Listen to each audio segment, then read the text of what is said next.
Hello and welcome back to another video on my channel. Today we will be looking at 8 times F1 drivers crashed on purpose. Michael Schumacher, Australian Grand Prix 1994. The 1994 Australian Grand Prix was the season finale and Schumacher entered the weekend 1 point ahead of title rival Williams' Damon Hill. Nigel Mansell was on pole with Michael Schumacher's Benetton in second and Mansell's teammate Damon Hill lined up in third. Schumacher took the lead at the start, with Hill gaining second. It stayed this way until lap 36, when Schumacher, who was being caught by Hill, went off the track and hit the barriers. He then came back onto the track, trying to continue. Hill had now caught Schumacher and attempted to pass him at the next corner of the inside. Schumacher turned in on Hill, and they collided. Schumacher was out of the race, and Hill pitted. But in the pits, he realised he had to retire, due to damage to his front left suspension. With both drivers retiring, this meant Schumacher won the 1994 Formula 1 World Championship. After the race, the stewards deemed it a racing incident, but many disagreed. Even FIA boss Max Mosley later said that under the current F1 rules, Schumacher would have been stripped of his title, but he got away with it in 1994. It wouldn't be the last time he attempted something like this either. Michael Schumacher, 1997 European Grand Prix. The 1997 European Grand Prix, held in Spain, was the 17th and final round of the 1997 season. Michael Schumacher came into the weekend top of the championship, 1 point ahead of his rival, Williams' Jacques Villeneuve. Sound familiar? Saturday's 1 hour qualifying session would go down as one of the strangest and most unusual in F1's history. This is because 3 drivers all set identical lap times for pole position. Jacques Villeneuve set his lap time 14 minutes into the session. Then 14 minutes later, Michael Schumacher set an identical lap time, and with 9 minutes remaining of the session, the other Williams of Heinz-Harald Frentzen set the exact same lap time. Under the rules, the driver who set the time first started on pole, so it was Villeneuve on pole, Schumacher second, and Frentzen third. We'll wait and see. But what everybody is hoping for and praying for is that all those 22 starters on the grid complete the first lap. We don't want any repetition of occasions in the past like 89 and 90 with Ayrton, Senna and Alain Prost, when the race ended in tears by the two of them driving into each other to resolve the championship. I've talked to Michael Schumacher. I haven't talked to Jacques Villeneuve. He's a very difficult man to get at, but they have both said that that is exactly what they want. They want a fair fight, a clean fight, to the end of this 69-lap European Grand Prix at Jerez. Schumacher took the lead from Villeneuve at the race start and led 40 of the first 47 laps, only losing the lead during the 2 pit stop phases. On lap 48, however, Villeneuve caught up to Schumacher and looked for an overtake. He dived up the inside of Schumacher's Ferrari, and it looked like he had judged it to perfection. However, Schumacher had other ideas and turned in, and the championship rivals made contact. Schumacher's right front wheel hit Villeneuve's left side pod. Immediately after the collision, Martin Brundle said this on commentary. Out goes Michael Schumacher! That didn't work, Michael. You hit the wrong part of him, my friend. I don't think that will cause Villeneuve a problem. The collision caused Schumacher to retire, but Villeneuve carried on. He was, however, driving slower than before, due to the damage he had picked up from Schumacher. There were 22 laps remaining when they collided, and on the last lap, Villeneuve was caught and passed by both McLarens, finishing third and winning the championship by 3 points from Michael Schumacher. It was later revealed that his Williams had suffered electrical damage during the collision, which is why he was slower for the rest of the race.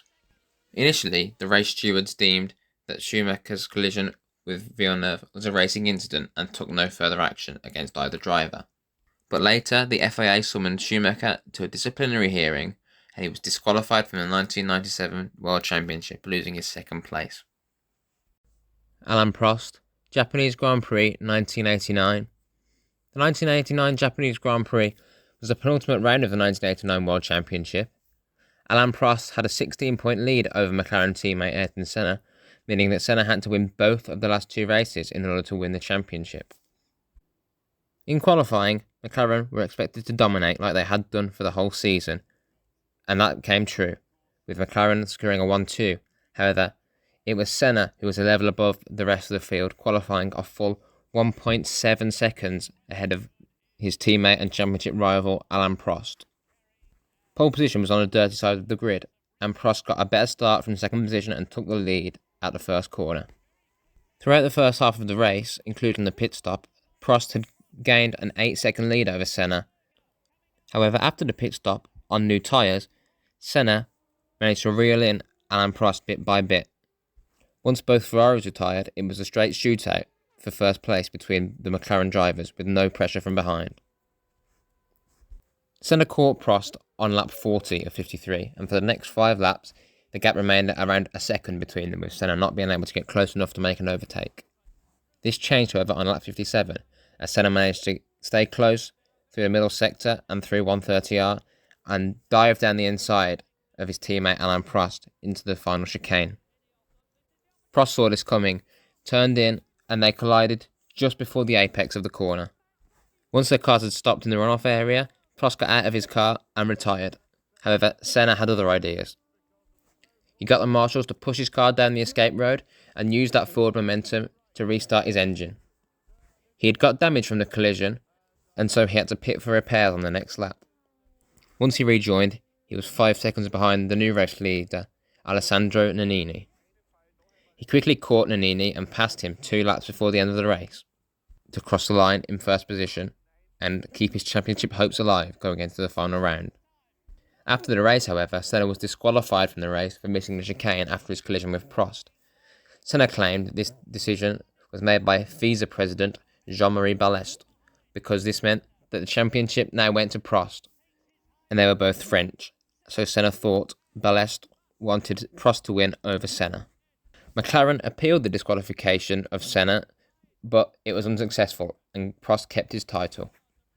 Many suspected Prost crashed on purpose, but no punishment was given. I think this rarer angle proves, at least, that Prost turned in unusually early for the corner and intended on making contact, in my opinion. I definitely don't think he was hitting the apex, and I think he would have cut the corner had Senna not been there.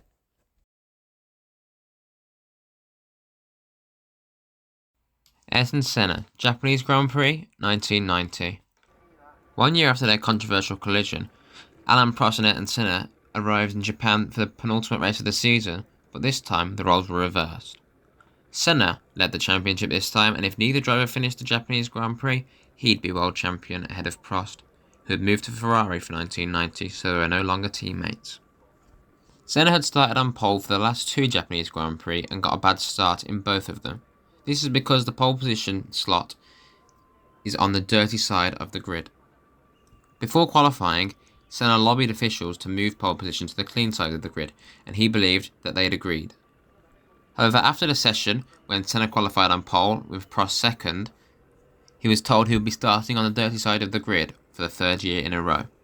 This infuriated Senna, who was still irate about the collision last season at the Japanese Grand Prix, and he believed it was an injustice that he was disqualified from that race and lost the championship. Much like the year before, Senna believed that FISA president Jean-Marie Balest was favouring Alain Prost. This time, he believed that it was Balest who decided pole position would stay on the dirty side of the grid. If Senna wasn't antagonised enough, in the drivers' briefing before the race, drivers were told that if they took the escape road that Senna did the previous year, they would not be disqualified. This infuriated Senna, and he stormed out of the room. At the race start, predictably, Prost got a better start because he was on the clean side of the grid. He was ahead of Senna before turn 1, and Senna tucked into the slipstream. Then just before turn 1, Senna pulled out and looked up the inside of Prost's Ferrari. Prost slowed and turned into the corner as normal, and Senna slammed into the right rear of Prost's Ferrari at high speed. Both cars were out in the gravel, and with that, Senna was the 1990 Formula 1 World Champion. After the crash, many blamed Senna, with even Prost saying, "I'm not prepared to fight against irresponsible people who are not afraid to die," highlighting the dangerous nature of Senna's actions. Talking immediately after the collision, Senna said this. Can you tell us what happened on the first lap by Ayrton? Well, unfortunately we touched in the first corner when we were fighting for the lead, and we both went off. You think that's because the pole position is on the wrong side of the track here? You wanted to change that? Absolutely. You fight, you break your to be on pole, and then they put you on the wrong side of the circuit. How do you feel about being world champion? It's not a bad feeling at all, is it? Congratulations. Talking at the next race in Adelaide, Senna gave this now infamous interview with Jackie Stewart, in which he gave this iconic quote. Question.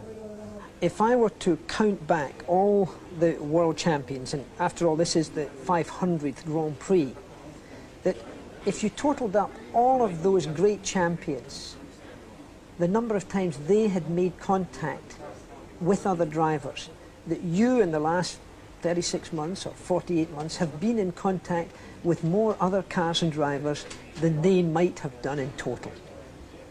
I find amazing for you to make such a question, Stuart, because you are very experienced and you know a lot about racing. And you should know that by being a racing driver, you are under risk all the time. And by being a racing driver means you are racing with other people. And if you no longer go for a gap that exists, you're no longer a racing driver, because we are competing. We are competing to win. And the main motivation to all of us is to compete for a victory. It's not to come third, fourth, fifth, or sixth. But 1 year later, in 1991, Senna effectively admitted to causing the crash on purpose. The past few years. Past 2 years were 89, with a disgraceful end, when I won the race, and I missed one victory in my career. That 89 I won, and I was taken away. I was prevented to go to the podium when I was just about to go into it by Balestre, and I never forget that. And a result of that was the 99 championship, when we fought all the way, myself and Prost, and we came to the last race, and pole position was set in the wrong place. We agreed before starting qualifying that pole position would be on the outside with the officials. Then Balestre gave the order after qualifying to not change, and I was found myself in the wrong side on pole. I was so frustrated that I promised to myself that if after the start I lose the first place, I would go for it in the first corner. Regardless of the result, I would go for it, and Prost wouldn't turn in the first corner ahead of me. And that's what took place. And that was a result of the politicians making stupid decisions and bad decisions. Nelson Piquet Jr., Singapore Grand Prix 2008. This is probably the most famous on this list, and it was actually during the first race at the Singapore Grand Prix, which was also F1's first ever night race. But this race will go down to be remembered for all the wrong reasons. Now, coming into the weekend, the excitement was building, the first night race, expectations were high, and in practice, Fernando Alonso topped 2 sessions and was one of the favourites for pole. But in qualifying, he had an engine issue at the start of Q2, meaning he only started 15th. Still 1 place ahead of his teammate Nelson Piquet Jr., who started 16th. Starting from 15th, Fernando Alonso was the first driver to pit on lap 12 of the race. He was carrying a very light fuel load, as refuelling was legal back in those days. But this was an unusual strategy for drivers in fast cars starting down the grid, as most would opt for high fuel loads to either try to make one less pit stop or overcut the slower drivers once they had pitted in front of them. However, 3 laps after Fernando Alonso's stop, his teammate Nelson Piquet Jr. crashed, bringing out the safety car. In 2008, the rules stated that the pit lane would be closed under the safety car until all drivers were bunched up behind the safety car. Then the pit lane would open, and drivers could then pit.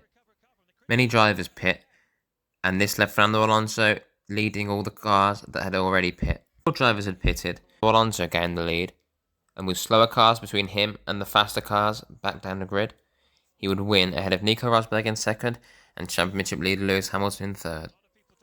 After the race, Nelson Piquet Jr. said the crash was just a simple mistake, and Renault called Alonso's win a brilliant tactical drive.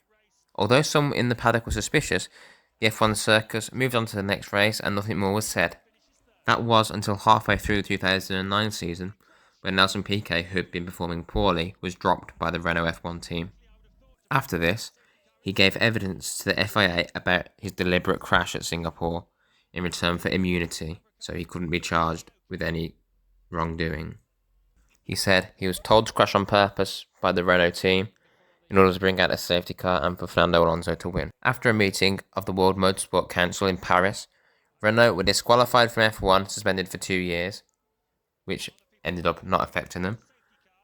Managing director of Renault, Flavio Briatore, was given a lifetime ban from FIA events, and executive director of engineering, Pat Simmons, was given a 5-year ban. Both of these bans were later overturned, and Pat Simmons was back working in F1 in 2011. Now you might ask, why would Renault jeopardise the safety of their driver, the fans, the marshals, and everybody at the track just for one win, when they weren't even in a championship battle? Well, there are multiple theories to do with that. One of them is that it is alleged that Fernando Alonso had a clause in his Renault contract that allowed him to leave at the end of 2008 if they hadn't won a race that year. Renault wanted to keep hold of Alonso, and so they orchestrated this plan in order to keep him for the 2009 season. Ironically, Alonso won the next race in Japan on merit, meaning that Crashgate happened for no reason if this was the motivating factor. Another theory is that because this race came shortly after the 2008 financial crash, Renault were looking at pulling out of the sport. If the team could win, it will prove to Renault that they had a winning car and a winning driver in Fernando Alonso, and might convince them to stay in the sport, which is why this happened. It has never been confirmed if either of these theories are true, or if there was a different motive behind this planned crash. Nico Rosberg, Monaco qualifying 2014. Tensions were high between the two Mercedes drivers coming into the Monaco Grand Prix, as both drivers have been found to be using forbidden engine modes against each other in previous races, against the team's wishes. Lewis Hamilton topped both dry practice sessions and was a favourite for pole on Saturday afternoon. After the first runs in Q3, however, Nico Rosberg was on provisional pole, 0.039 seconds ahead of his teammate Lewis Hamilton. On the second and final run, Rosberg was ahead of Hamilton on the track and went deep at Mirabeau, causing the yellow flags to come out. This meant Hamilton had to slow down through this section of the track, which ruined his flying lap, and he had to start second alongside Nico Rosberg, on a Monaco track that is notoriously difficult to overtake.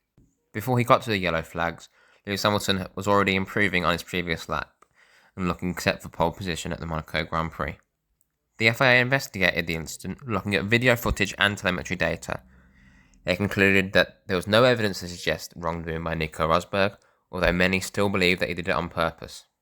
At the time, Martin Brundle described it as a hollow pole for Nico Rosberg, but nonetheless he kept the pole, led into Turn 1 and won the 2014 Monaco Grand Prix. However, not everybody can get away with this. Michael Schumacher, Monaco 2006. Schumacher came into the Monaco Grand Prix weekend in the midst of a championship battle with Fernando Alonso, who had won the previous year's World Championship title. In qualifying, after the first runs in Q3, Michael Schumacher was on provisional pole, just ahead of championship rival Alonso.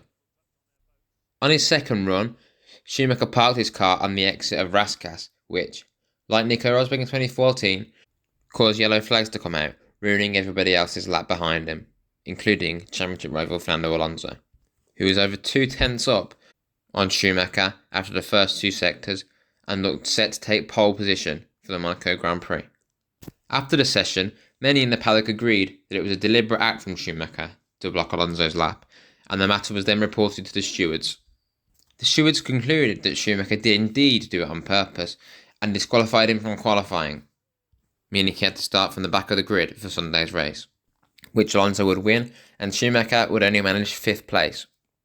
Schumacher was heavily criticised for the incident, with 1982 world champion Keke Rosberg saying, "It was the cheapest, dirtiest thing I've ever seen in F1. He should leave F1 and go home." I wonder what he had to say about his son's incident 8 years later in the same track.